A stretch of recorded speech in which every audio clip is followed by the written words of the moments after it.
السلام عليكم، ازيكم يا حبايبي؟ عاملين ايه؟ وحشتوني قوي قوي قوي قوي. من اخر فيديو نزلته كان من 15 يوم او 10 ايام، مش فاكره بالظبط، بس بالنسبه لي كانت فتره طويله ان انا ابعد عنكم وما نزلش اي فيديو في القناه. النهارده جيت لكم بفيديو جديد. لو انتي اول مره بتشوفيني ما تنسيش تشتركي في القناه وتفعلي علامه الجرس وتعملي لايك للفيديو. النهارده بقى هنعمل مع بعض حلا شتوي كده يدفينا في الجو اللي احنا فيه دوت. وعايزه اقول لكم كل سنه وانتم طيبين بالسنه الجديده، ويا رب يجعلها سنه سعيده علينا وعليكم ان شاء الله.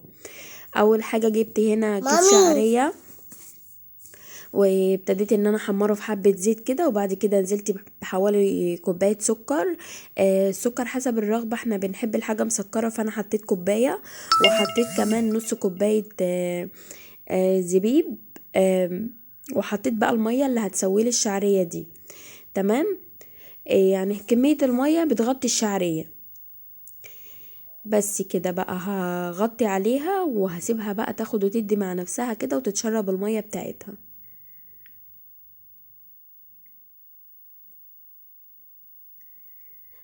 هنا اختياري يا جماعة، لو انتوا حابين تضيفوا عليها بعد ما تستوى لبن او سكر بودر ومكسرات، او تاكلوها كده، يعني بتبقى تحفة بصراحة، جميلة اوي. هنا اديتها تقليبة كده علشان ما تلزقش معايا في الحلة. وهنا برجع اشوفها بقى اتشربت كده على الاخر، هي خلاص كده اتشربت ومش محتاجة معايا اي حاجة. هنبتدي نغرفها دلوقتي. انا هغرفها في الطبق دوت اهي علشان تبرد بسرعة. جربوها ان شاء الله هتعجبكم. انا عارفة ان الفيديو بسيط وناس كتير هتعرف تعمله، بس انا حبيت ان انا اسلم عليكم علشان وحشتوني جدا جدا. باي باي.